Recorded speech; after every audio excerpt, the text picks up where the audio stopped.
Glória a Deus. Atos, capítulo 1, nós vamos ler a partir do versículo de número 1.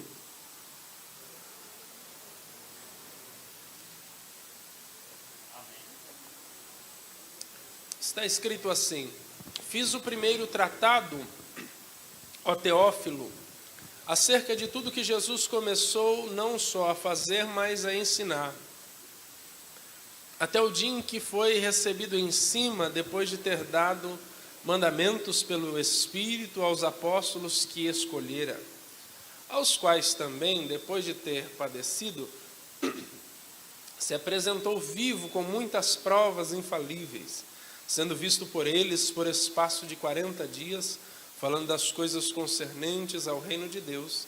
E estando com eles, determinou-lhes que não se ausentassem de Jerusalém, mas que esperassem a promessa do Pai, que disse ele: de mim ouviste. Porque na verdade João batizou com água, mas vós sereis batizados com o Espírito Santo, não muito depois destes dias. Aqueles, pois, que se haviam reunido, perguntaram-lhe, dizendo: Senhor, restaurarás tu neste tempo o reino a Israel? Disse-lhes: não é da sua conta, não vos pertence, saber os tempos ou as estações que o Pai estabeleceu pelo seu próprio poder. Mas recebereis o poder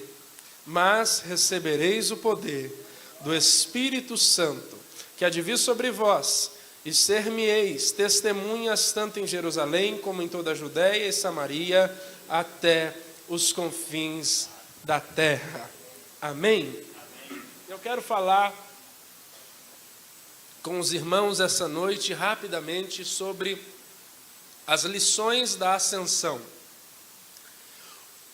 O livro de Atos dos Apóstolos, ele abrange de forma seletiva os 30 primeiros anos da igreja na terra. Segundo uma das tradições mais antigas do cristianismo, o livro de Atos é de autoria de Lucas, o evangelista. Ambos os tratados são direcionados a um homem chamado Teófilo. E não se sabe ao certo a sua identidade, a sua profissão, porém o significado do nome Teófilo é muito oportuno, porque Teófilo é do grego traduzido como amigo de Deus. De maneira que, se nós não pudermos reconhecer historicamente quem era Teófilo, pelo menos podemos traduzir que a intenção ao escrever o livro de Atos dos Apóstolos é escrevê-lo a todos os amigos de Deus, de maneira que temos o livro de Atos endereçado a todos nós que somos amigos do Senhor. A igreja primitiva registrada em Atos dos Apóstolos, ela é uma igreja que tem por primazia a oração e a palavra. A principal ocupação da igreja no tempo apostólico é a oração e a palavra. Mas alguém pode dizer para mim, e a evangelização? A evangelização era consequência de uma vida de intimidade com Deus. E a intimidade com Deus é gerada através da oração e da palavra. Se nós formos fazer uma análise superficial dos primeiros capítulos de Atos dos Apóstolos, nós vamos ver que a vida de oração da igreja primitiva era uma vida intensa. Em Atos capítulo 1, versículo 12 a 14, a igreja perseverava unânime em oração.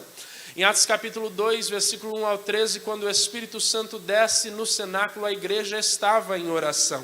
Em Atos capítulo 3, versículo 1 ao 10, Pedro e João estão subindo ao templo na hora da oração.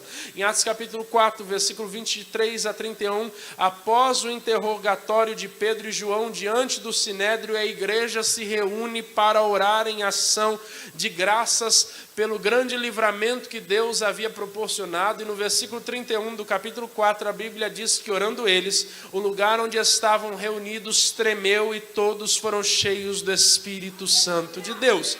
De maneira que a vida de oração era tão intensa que o Espírito de Deus se manifestava de maneira tão extraordinária que até mesmo o ambiente físico onde eles estavam tremia.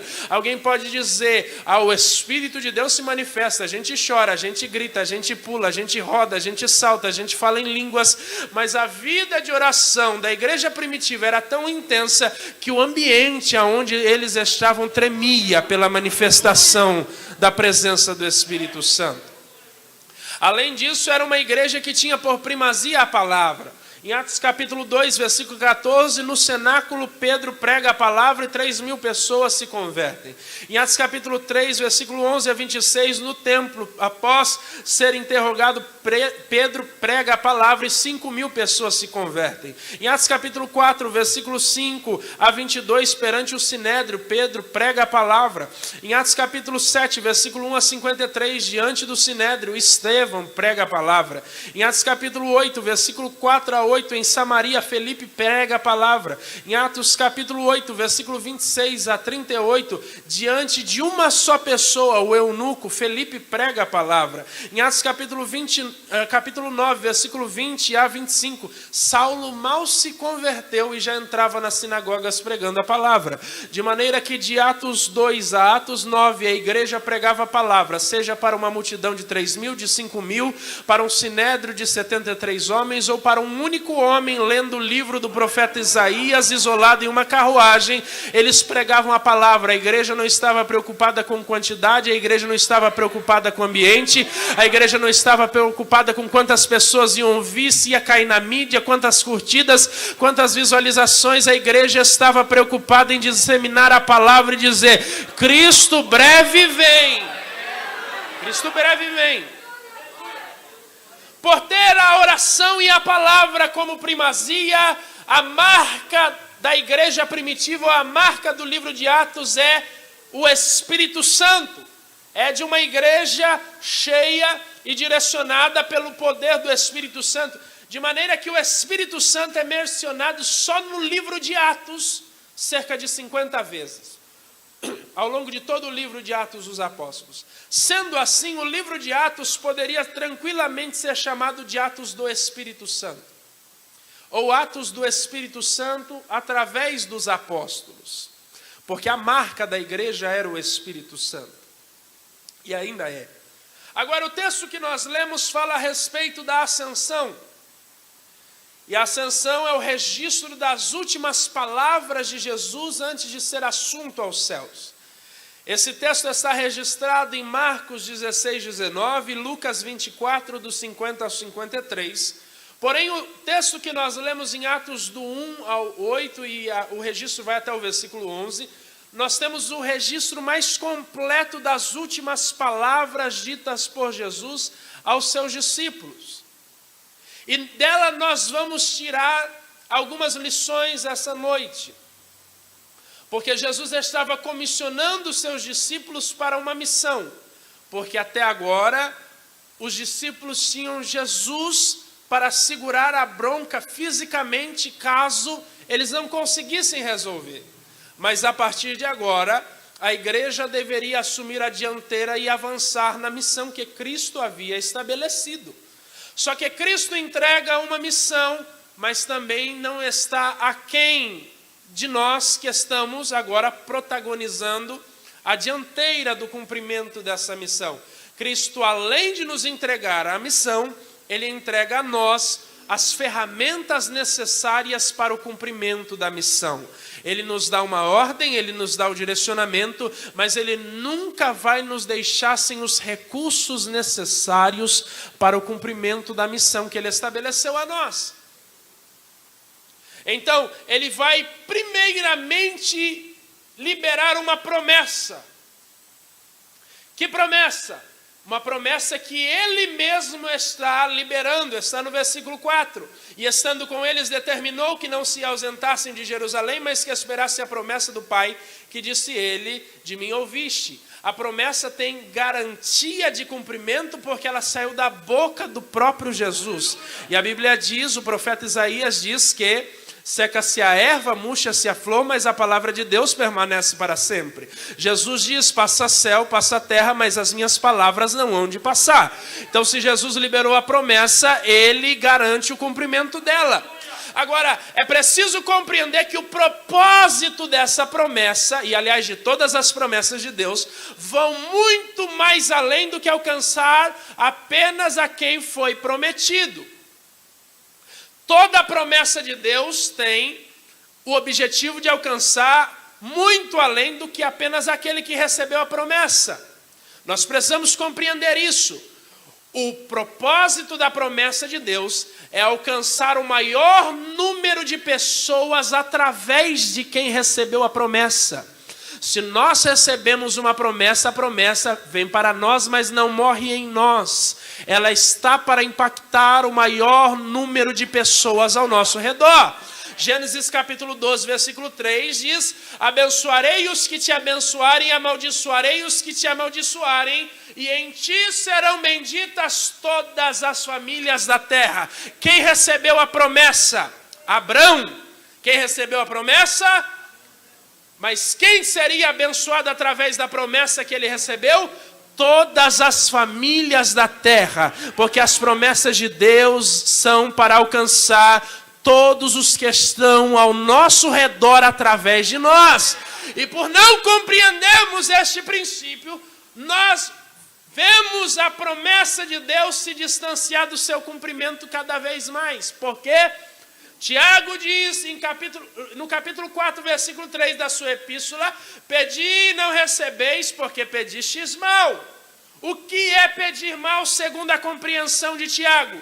O próprio versículo 3 responde: é pedir para gastar com os vossos próprios deleites. Tudo que eu peço para mim, para vir para mim e morrer em mim, Deus não vai dar, porque Deus nos chamou para impactar quem está ao nosso redor. A Bíblia diz em João capítulo 7, versículo 38, que quem crê em mim, do seu interior fluirão rios de água viva. Compreenda isso. Deus não te chamou para ser poço, Deus não te chamou para ser cisterna, Deus não te chamou para ser armazém, Deus não te chamou para ser caixa d'água. A Bíblia está dizendo que Deus nos chamou para ser rio, Deus nos chamou para fluir, Deus não te chamou para reter, Deus não te chamou para guardar, Deus te chamou para fluir rios de água viva. Eu não sei se você pode bater a mão no peito, mas bata a mão no peito assim e diga: Deus não me chamou para reter, Deus me chamou para fluir rios de água viva. Deus te chamou para fluir, irmão. Para de reter aquilo que Deus entregou a você. Deus te chamou para alcançar pessoas. A água que está fluindo de você vai matar a sede de muita gente. Então não queira reter as águas que Deus está fazendo fluir. Deus está gerando do teu interior dons espirituais, palavras de consolo, ministérios, dons para alcançar aqueles que estão perdidos. Deus te chamou para fluir, não te chamou para reter.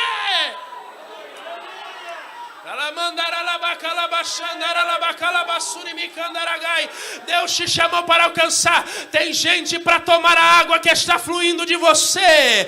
Deus fez gerar do seu interior. Seja o instrumento que vai matar a sede no teu trabalho, na tua família, na tua empresa, na faculdade, na escola, na rua onde você mora. Deus te chamou para matar a sede de alguém. Aleluia!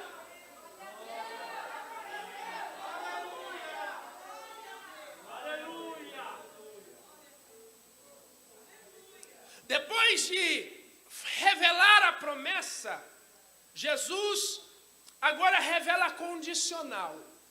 Porque toda promessa tem uma condicional. E qual a condicional? Permanecer em Jerusalém. Agora, o que Jerusalém representa na Bíblia Sagrada? Jerusalém na Bíblia Sagrada representa a cidade santa. Jerusalém na Bíblia Sagrada representa o lugar onde a adoração e o louvor são entregues a Deus. Jerusalém na Bíblia representa o lugar do sacrifício. Tanto que foi uma confusão na mente da mulher samaritana quando ela está junto ao poço de Jacó com Jesus. Os judeus dizem que o lugar da adoração, do sacrifício é Jerusalém. E os nossos pais adoraram neste monte. Havia uma confusão na mente de quem estava fora. Mas ao longo de todo o Antigo Testamento, Jerusalém representa o lugar de entregar sacrifício, porque o templo estava em Jerusalém. Jerusalém representava também o lugar da festa, porque de todas as festas dos judeus haviam 3 obrigatórias, e todo judeu devia subir a Jerusalém pelo menos uma vez ao ano para celebrar essas festas. Então representa o lugar da festa. Jerusalém representa também o lugar onde a presença de Deus se manifesta livremente. Aliás, há pelo menos 2 ocasiões que a presença de Deus se manifestou de tal maneira em Jerusalém que os sacerdotes não conseguiam ficar de pé, tamanha glória de Deus. E estar longe de Jerusalém é tão perigoso que Jesus vai contar uma parábola em Lucas capítulo 10, versículo 30 a 35, que é a parábola do bom samaritano, e o contexto naturalmente quer nos ensinar quem é o nosso próximo, mas há uma lição no texto da parábola que diz que um homem sai de Jerusalém para Jericó. Jerusalém é o lugar da bênção, da adoração, o lugar da festa, e Jericó representa o lugar da morte, o lugar da maldição. Tanto que a Bíblia nos revela, Jesus contando a parábola, que quando este homem sai de Jerusalém para Jericó, ele desce, porque é caminhar ladeira abaixo e para qualquer destino quando eu deixo Jerusalém. E aí este homem sai de Jerusalém com destino a Jericó, lugar da bênção para o lugar da maldição. E agora ele é alcançado por ladrões, ele é espancado, ele é assaltado e ele é deixado à beira do caminho meio morto. Ele não estava nem vivo nem morto. Se alguém perguntasse o que ele está, ninguém saberia definir, porque essa é a situação de quem abandona Jerusalém. Ele pode andar como vivo, caminhar como vivo, ele pode cantar como vivo, ele pode pregar como vivo, ele pode evangelizar como vivo, mas o seu interior é um interior de morte, porque quem abandona Jerusalém está sentenciado a viver como um morto-vivo. Mas o que Jerusalém representa para nós? Para a Bíblia ela representa tudo isso. Porque alguém pode dizer assim, se acondicionar ir para Jerusalém, já vou comprar a passagem. Mas Jerusalém tem um significado espiritual para nós. Primeiro significado de Jerusalém para nós. Jerusalém representa uma posição de obediência. Permanecer em Jerusalém é obedecer a Deus. Mesmo quando eu não entendo as motivações de Deus em tais ordens. Porque o que Deus manda deve se obedecer, não necessariamente se compreender. Muitas ordens de Deus para nossa mente, para o nosso raciocínio não fazem sentido. Ou é só comigo? Aonde, pelo amor de Deus, faz sentido dar uma volta em torno de uma cidade por 6 dias e no 7º dar 7 voltas? Logicamente não tem sentido, mas pode cumprir, porque ao final do 7º dia, na 7ª volta, o muro vai cair. Aonde, pelo amor de Deus, faz sentido estar encurralado entre o mar e o exército de Faraó, e Deus dizer, toca o mar com o cajado. Não faz sentido nenhum, mas toca que o mar vai se abrir e você vai passar a pé enxuto. As ordens de Deus não são para ser compreendidas, elas são para ser obedecidas. Isso é permanecer em Jerusalém. Segundo, permanecer em Jerusalém é esperar em Deus. E a coisa difícil é esperar em Deus. E somente em Deus. Porque há quem diga, eu estou esperando em Deus, mas por fora dá o seu jeitinho. É esperar em Deus. Quando o salmista diz no Salmo de número 40, verso 1, eu esperei com paciência no Senhor, ali no hebraico há uma redundância. Quando ele diz esperei com paciência, na verdade eu esperei esperando. Isso indica que ele não fez nada além de esperar no Senhor. Ele não estava esperando no Senhor e correndo atrás do banco, esperando no Senhor e indo atrás de agiota. Ele não estava esperando no Senhor e fazendo uma correria aqui e lá, não. Eu esperei esperando no Senhor. Terceiro, permanecer em Jerusalém é perseverar. É começar e terminar, irmão. E é coisa difícil para o nosso tempo. Quantidade de gente que começa, mas não consegue terminar. Instabilidade, mas permanecer em Jerusalém é perseverar. Permanecer em Jerusalém é ter intimidade com Deus. é cultivar a oração, leitura, jejum, frequência nos cultos, comunhão com os santos. Perseverar em Jerusalém é vir à casa do Senhor, é aprender da palavra do Senhor, é mergulhar na presença de Deus, é se entregar na adoração, é não ter vergonha de render o seu culto a Deus. É permanecer em Jerusalém. Para Jesus, irmão, é tão importante que nós estejamos em Jerusalém, que em Lucas capítulo 24, a partir do versículo 13 ao 34, a Bíblia diz que 2 discípulos se extraviam pelo caminho de Emaús. Eles não tiveram a paciência de esperar até o 3º dia. Eles começam a caminhar até Emaús e no meio do caminho Jesus vai até eles, Jesus vai atrás, porque não importa se um dia você esteve em Jerusalém, o seu lugar é Jerusalém, e se necessário for, Jesus vai atrás de você, se necessário for, Ele te arrasta pelos cabelos, mas o seu lugar é onde Ele te estabeleceu. Jesus vai e Jesus não restaura eles com música, não restaura com dança, não restaura com festa. A Bíblia nos mostra que Jesus restaura através da palavra, porque o que atrai quem se afastou de Jerusalém é somente a palavra de Deus. E aí no versículo 17 do capítulo 24, a Bíblia diz que começando por Moisés e por todos os profetas, Jesus explicava-lhes o que dizia na lei a respeito dele. Jesus está indo do caminho de Emaús até a cidade, até o vilarejo, dando uma aula de cristologia pessoalmente aos seus discípulos. E aí quando ele chega em Emaús, Jesus parte, o pão da graça desaparece. Um discípulo olha para o outro e diz: o seu coração não ardia quando ele dizia a nós, ele discorria a nós a sua palavra. Enquanto a palavra de Deus é pregada, enquanto a palavra de Deus é ensinada, o Espírito de Deus move um fogo no nosso coração. Há um fogo cerrado no meio do nosso coração que arde em nossa alma, e é o calor da palavra de Deus, e é esse calor que renova, esse calor que levanta, esse calor que enche, esse calor que habilita, porque o Espírito de Deus também é representado pelo fogo.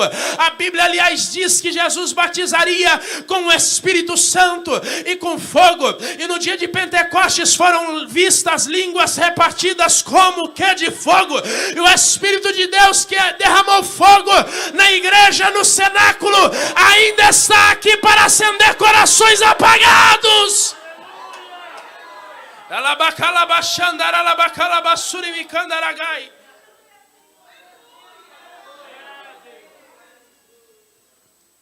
Após ele falar a respeito da condicional, Jesus agora vai revelar o que eles receberiam. O versículo 5, o que eles iriam receber? Batismo. Só que, meus irmãos, há um problema. Por quê? Porque no Antigo Testamento, o Espírito Santo ainda não se manifestava de uma maneira tão extensiva até Atos 2. Ele estava de uma maneira concentrada, não limitada, concentrada, agindo nos patriarcas, nos juízes, nos sacerdotes, nos reis e nos profetas, de Gênesis até João Batista. Quando Jesus vem e libera essa promessa, vocês serão batizados no Espírito Santo, os discípulos não sabiam muito bem o que era isso. Porque o Espírito Santo não se manifestava de uma maneira tão expansiva como hoje. Naquele tempo, aliás, o lugar de sentir a presença de Deus era num lugar de culto. Hoje o Espírito Santo de Deus se manifesta em nós onde nós estivermos, desde que nós estejamos em comunhão com Ele. Porque nós somos templo e habitação do Espírito Santo. Então você sente a presença do Espírito Santo no culto, na vigília, na oração, na beira da sua cama, tomando banho, lavando louça, no ônibus, no trem, no carro, aonde você pisar a planta do teu pé e falar com o Espírito Santo de Deus, você pode sentir a presença dele. Mas os discípulos não sabiam que era isso, então Jesus usa um método comparativo. Aliás, Jesus gostava muito disso, método comparativo, é por isso que ele pregava através das parábolas. Não só por isso, mas por conta de profecias. Mas ele gostava do método comparativo. Então, ele pega algo que os discípulos conheciam. O que eles conheciam? O batismo de João. Como João batizou em águas, vocês serão batizados no Espírito Santo, não muito depois desses dias. Agora, imaginem comigo. Quem aqui é batizado em águas? Quem é? Ok, boa parte da igreja. Então, os irmãos sabem de qual é salteado, como funciona. Como é o batismo em águas? Há um candidato do batismo. Alguém em plena consciência do que é, do que faz, da sua condição pecaminosa e do que Jesus fez na cruz. Alguém em seu estado de consciência. Então esse é o candidato do batismo. Há um ministro do batismo, um ministro ordenado, um ministro do evangelho, ele vem e batiza o candidato do batismo. Qual é o ambiente do batismo nas águas? As águas. Então o que é ser batizado nas águas? É o candidato do batismo ser pego pelo ministro do batismo e mergulhado no ambiente do batismo, que são as águas. O que é ser batizado no Espírito Santo? Os discípulos pegaram na hora, porque eles conheciam. Ser batizado no Espírito Santo, o batismo no Espírito Santo, aliás, segue praticamente o mesmo cenário. Há um candidato do batismo, e aí é toda a igreja. Jesus batiza criança, Jesus batiza adolescente, batiza jovem, batiza adulto, batiza ancião. Jesus batiza. Batiza no Espírito Santo todos os que buscam este dom de Deus. Agora, qual é o ministro do batismo no Espírito Santo? Jesus, o sumo pastor, a quem todos nós havemos de prestar conta, o nosso sumo sacerdote. Então não é anjo, não é querubim, não é serafim, não é arcanjo que batiza no Espírito Santo. É Jesus, o ministro do batismo, quem batiza no Espírito Santo. E qual é o ambiente do batismo no Espírito Santo? O próprio Espírito Santo. Então olhe para mim aqui, o que é ser batizado no Espírito Santo? É o candidato do batismo ser pego por Jesus, o ministro do batismo, e ser mergulhado no Espírito Santo completamente. Então ser batizado no Espírito Santo é ser mergulhado na presença do Espírito Santo, até que você esteja completamente encharcado da presença do Espírito Santo. E segura lá que eu vou melhorar para você dar um glória a Deus. Quando alguém mergulha nas águas, é notória a diferença entre quem mergulhou e quem não mergulhou. Quem sai do ambiente das águas deixa um rastro de água por onde passa, porque ele está completamente molhado. Quem olha para quem entrou nas águas percebe completamente que aquela pessoa está molhada, porque ela está encharcada dos pés até a última ponta do fio de cabelo. Então segura lá, quem é batizado no Espírito Santo deixa um rastro da presença do Espírito Santo por onde passa. Quem é batizado no Espírito Santo e mergulhado no Espírito Santo, é completamente visível a diferença. Quem bate o olho vê, ele andou com Deus, ele mergulhou na presença do Espírito Santo, ele está completamente encharcado da presença do Espírito Santo de Deus. E eu quero dizer que o Jesus que batizou em Atos capítulo 2 ainda é o mesmo e quer te mergulhar na presença do Espírito Santo de Deus.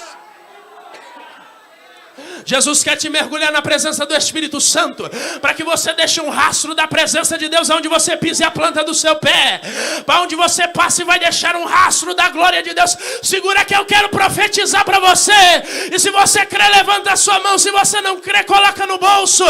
Deus quer te mergulhar completamente na presença do Espírito Santo. Aonde você passar vai deixar um rastro de glória, aonde você passar vão ver que você está completamente cheio da presença do Espírito Santo. Esse é o desejo de Deus para nós, irmão. Em Ezequiel capítulo 47, do versículo 1 ao 6, a Bíblia nos diz que Ezequiel estava no templo, e ele vê sair da entrada do templo um rio. Olha o perigo, ele estava no templo, mas não estava no rio de Deus. Você pode ser criado no templo, nascer no templo, crescer no templo, envelhecer no templo e não entrar no rio da presença de Deus. Agora Ezequiel sai do templo e ele começa a ir à borda do templo, à margem do rio. E à margem do rio um anjo aparece e mede 1000 côvados e convida Ezequiel, vem. Ezequiel vai, e Ezequiel agora está com água pelos tornozelos. O anjo mede mais 1000 e diz, Ezequiel, vem, agora as águas estão pelo joelho. Aí o anjo mede mais 1000 e ele vem, e agora as águas estão pelos lombos. Agora ele mede mais 1000 e Ezequiel diz, eram águas impossíveis de se atravessar andando, eram águas para se atravessar a nado. Há um segredo de Deus? Primeiro, quem convida para mergulhar na presença de Deus é o próprio Deus. O maior interessado em ver você completamente submergido na presença do Espírito Santo é o próprio Deus. E hoje a mão de Deus já mediu 1000 côvados e está dizendo: vem, entra nas águas. Agora o detalhe do texto, a Bíblia diz que quando as águas chegam pelo lombo, eram águas impossíveis de se atravessar andando, mas águas para se atravessar a nado. Por quê?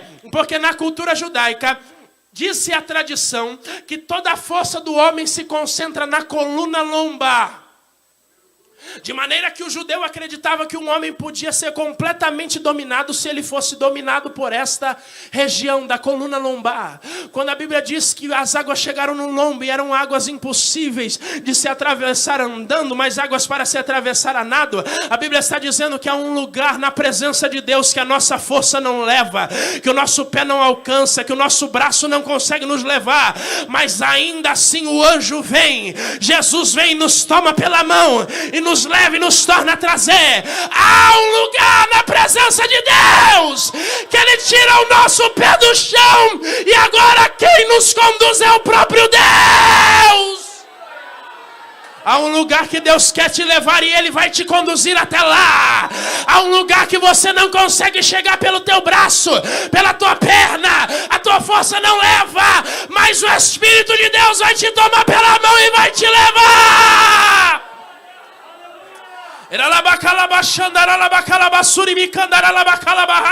Se a tua vida espiritual está travada até aqui, hoje Jesus mediu mais 1000 côvados e alguém dizendo: eu não consigo atravessar andando, é para atravessar nado, e Jesus está vindo na tua direção essa noite. Segura que eu estou profetizando. Jesus está caminhando até você, vai te tomar pela mão direita e vai te levar, vai te tornar a trazer. Até aqui você foi com a tua perna, até aqui a tua força te levou, até aqui você caminhou, mas hoje o Espírito de Deus te conduz. Aleluia!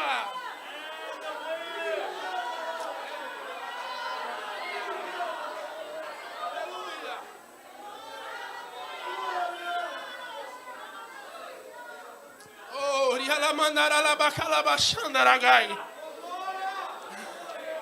aleluia! Agora Jesus vai dizer aos seus discípulos: recebereis poder. Esse batismo é um batismo de poder. Isso é um batismo numa imersão de poder. E aí, essa palavra poder vem do grego dunamis, que pode ser traduzida como poder real no grego.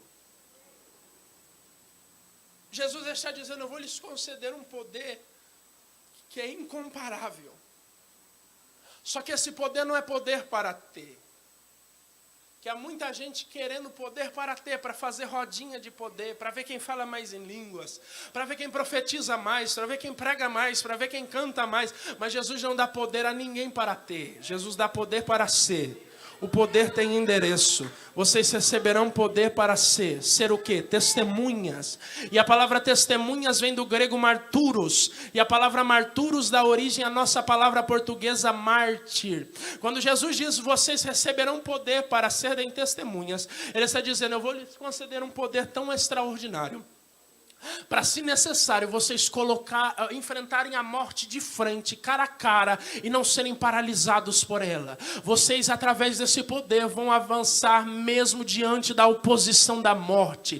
Quem recebe esse poder que Jesus concede à igreja, não paralisa diante das dificuldades, não tem enfermidade, não tem dor, não tem medo, não tem crise financeira, não tem levante do adversário, não há fúria do inferno que resista um crente cheio do poder de Deus. Aleluia! Marturos. E foi através desse poder que a igreja apostólica, a igreja primitiva avançou. Em Hebreus capítulo 11, versículo 32 a 38 diz: e que mais direi? Faltar-me-ia tempo contando de Gideão, de Baraque, de Sansão, de Jefté, de Davi, de Samuel e dos profetas, os quais pela fé venceram reinos, praticaram a justiça, alcançaram a promessa, fecharam a boca dos leões, apagaram a força do fogo, escaparam do fio da espada, da fraqueza tiraram força, na batalha se esforçaram, puseram em fuga os exércitos dos estranhos, as mulheres receberam pela ressurreição os seus mortos, uns foram torturados, não aceitando o seu livramento para alcançarem uma melhor ressurreição, e outros experimentaram escárnios, açoites, cadeias e prisões, foram apedrejados, serrados, tentados, mortos ao fio da espada, andaram vestidos de pele de ovelha e de cabras, desamparados, aflitos e maltratados, dos quais o mundo não era digno. Como eles fizeram tudo isso? Através do poder do Espírito Santo de Deus. Não há desafio que consiga deter uma igreja dominada pelo poder do Espírito Santo de Deus. Agora, o mais interessante, irmão, é que a palavra dunamis, que é o poder que Jesus está liberando aos seus discípulos, ela dá origem a duas palavras no português. E elas são as palavras dinamismo e dinamite. Em outras palavras, Jesus está dizendo: eu estou concedendo à minha igreja poder de impacto, poder para impactar. É possível explodir uma dinamite em silêncio? É possível explodir uma dinamite e esconder de todo mundo? É possível explodir uma dinamite e ela passar desapercebida? Ela impacta o ambiente onde ela explode, sim ou não? E Jesus está dizendo: eu estou concedendo à minha igreja dinamite. Eu quero dizer que você vai impactar através do poder do Espírito Santo. Aonde você pisar a planta do teu pé, você vai impactar a tua casa, a tua família, os teus filhos não serão mais o mesmo, o teu casamento não será mais o mesmo, a tua igreja não será mais a mesma, o teu bairro não será mais o mesmo, a tua vizinhança não será mais a mesma, a tua empresa, a tua escola, a tua faculdade, aonde você pisar a planta do teu pé, você vai deixar o impacto da presença do Espírito Santo de Deus. Deus te chamou para impactar. Bate a mão no peito e diga assim: Deus me chamou para impactar. Olha para pelo menos duas pessoas e diga para ela: Deus te chamou para impactar. Vê se ela entendeu e dê um glória a Deus aí. Se você entendeu, fica de pé glorificando o nome do Senhor, porque Deus te chamou para impactar. Aleluia.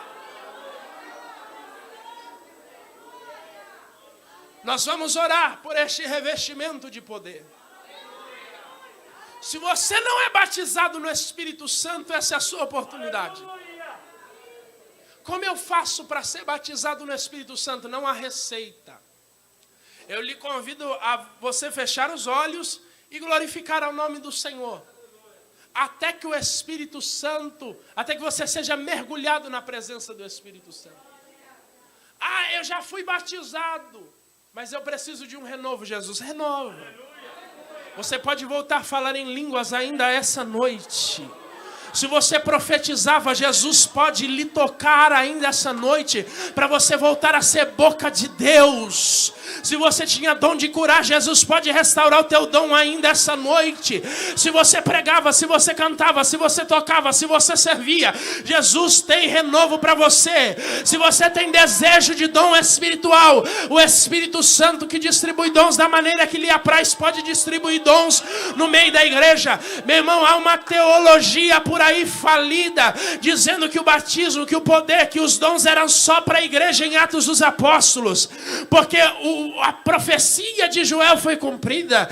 Mas Pedro, na autoridade do Espírito Santo, levantou em Atos capítulo 2, versículo de número 39, e disse assim: e a promessa diz respeito a vós, e aos vossos filhos, e aos que estão longe, e tantos quantos Deus nosso Senhor vier a chamar. Aí eu lhe pergunto, e você sinaliza com glória a Deus: há alguém aqui no nosso meio que acredita que foi chamado por Deus? Então essa promessa diz respeito a você.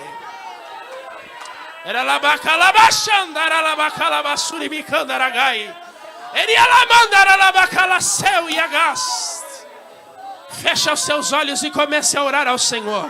Se você não é batizado no Espírito Santo de Deus, comece a glorificar a Deus, porque através do glória a Deus e do aleluia, Jesus vai lhe batizar aqui essa noite.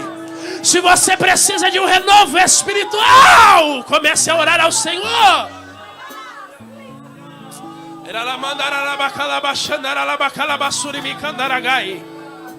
Oh, aleluia, aleluia, aleluia, aleluia.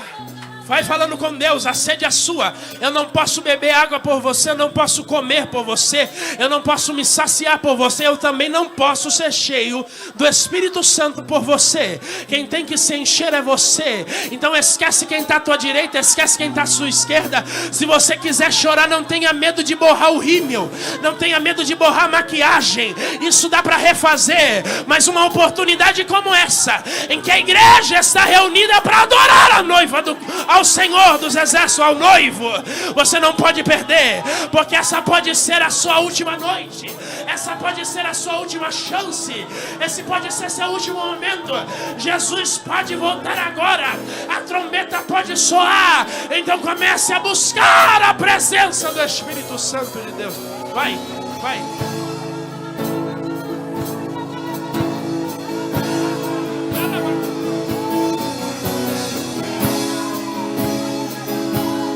Se você dança no Espírito, deixa o Espírito de Deus te tocar.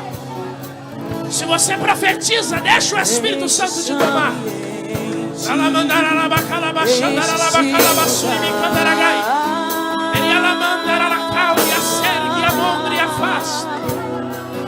Aleluia. Te damos liberdade. Vai. Ai, ao teu Espírito. Vento do Espírito sopra sobre a igreja. Vento do Espírito sopra sobre nós. Vem dos quatro ventos. Vem dos quatro ventos. Vem dos quatro ventos. Vem dos quatro ventos.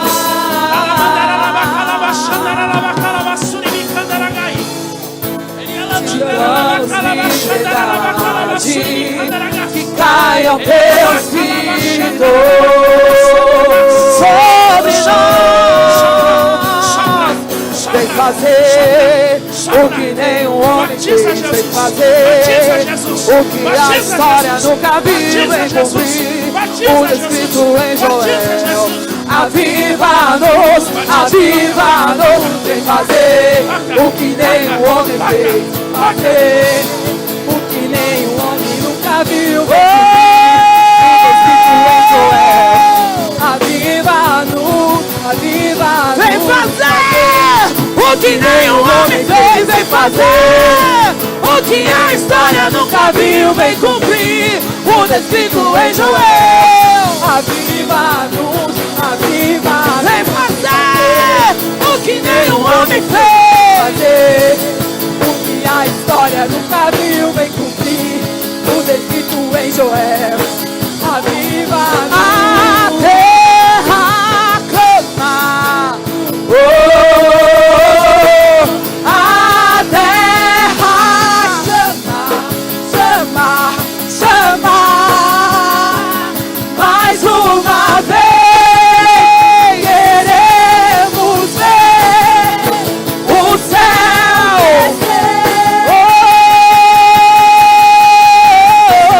A terra clama. A terra chama, chama, chama. Mais uma vez.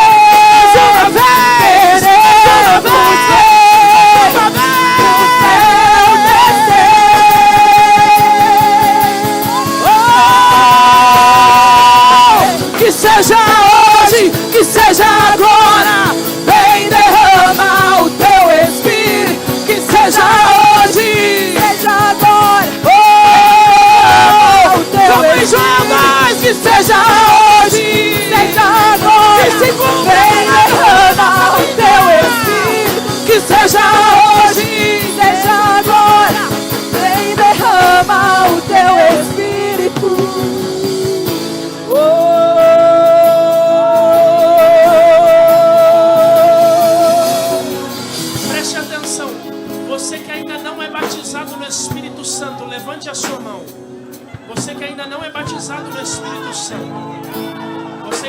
não é, levante a sua mão. Vamos organizar e daí nós vamos orar de uma vez. Você que não é e quer ser batizado, a partir de agora, o louvor vai voltar a tocar, você vai glorificar ao nome do Senhor. Você vai glorificar até quando? Até que o Espírito de Deus te toque. Você que não foi batizado, Jesus quer te tocar hoje. Você que quer um dom espiritual da parte de Deus, pensa no dom que você quer e põe a mão sobre o seu coração. Pensa e agora você vai orar somente por ele, até que você receba. Você que precisa de um renovo espiritual, você entrou aqui quebrado e você quer receber renovo, põe a mão sobre a sua cabeça, porque Jesus vai te renovar. Agora, cada um vai permanecer nessa posição. Batismo de mão levantada, quem quer dom de mão no coração, e quem quer renovo, mão na cabeça. E agora a gente vai orar especificamente por essas coisas. Você só vai parar de orar quando você receber. Então feche os seus olhos e comece a clamar. Pode voltar a cantar. Comece a orar. Comece a orar. Comece a orar. Comece a orar. Comece a orar. Vento do Espírito, começa a soprar. Que seja Sopra hoje, sobre o que teu seja povo. agora. Sopra sobre a Vem, igreja. derrama Sopra, o Senhor. teu Espírito. Vem dos Seja quatro hoje, ventos. que seja Sopra sobre a agora. igreja. Vem, derrama o teu Espírito. Que seja hoje, que seja agora. Vem, derrama o teu Espírito. Que seja hoje, que seja agora. Vem, derrama o teu Espírito. Que seja hoje, que seja agora. Vem, derrama o teu Espírito. Que seja hoje, que seja agora. Vem, derrama o teu Espírito. Seja hoje, seja agora. Vem, derrama o teu Espírito. Que seja hoje, que seja agora. Vem, derrama o teu Espírito. Yeshua.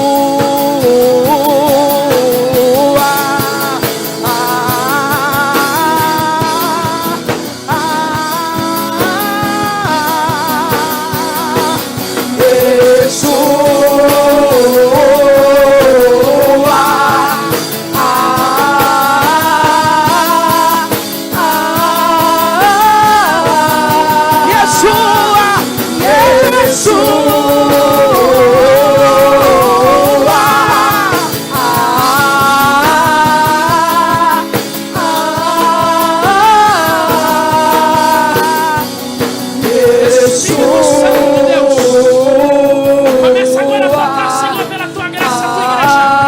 Começa a distribuir dons de curar, dom de interpretação, dom de línguas, dom de profetizar, dom de discernimento de espírito. Começa a distribuir no meio da tua igreja. Profecia, começa. Distribui, Espírito Santo. Jesus, batiza, porque a promessa é para nós. A promessa é para o nosso tempo. Jesus ainda não mudou e nem vai mudar. Começa a batizar Jesus do Espírito Santo. Pega, Senhor, essa pessoa que tem sede de Deus. Pega, Espírito Santo, essa pessoa que tem sede de Deus.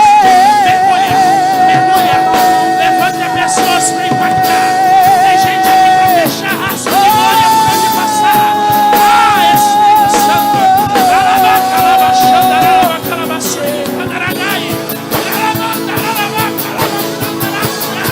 Começa, Jesus, toca, renova. A pessoa se entrando aqui que até não fala em língua, Senhor. Renova. Abra tua boca e fala em línguas, porque o Espírito de Deus estará aqui.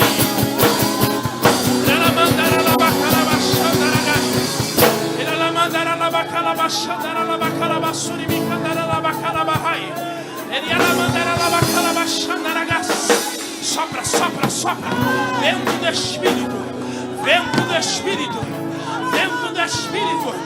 Vento do Espírito. Sopra. Vem dos quatro ventos e enche a tua igreja. Ah, Senhor. Há pessoas que me pediram um sinal da manifestação da tua presença. Abre os teus olhos para ver Porque o Espírito de Deus já está passeando no meio da igreja. No altar, o Espírito de Deus está fluindo.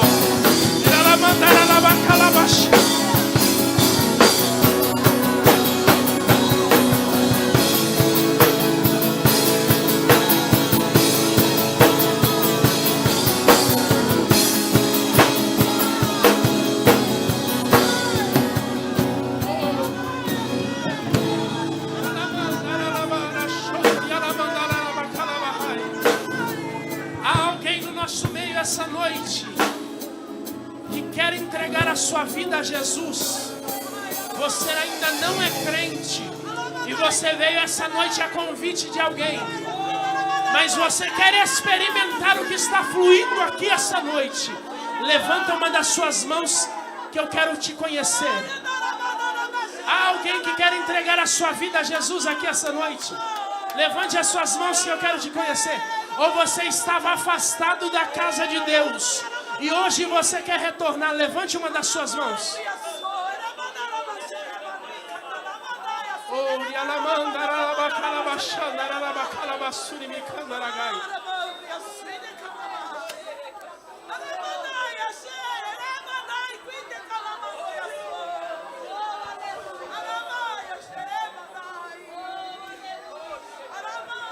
Aleluia.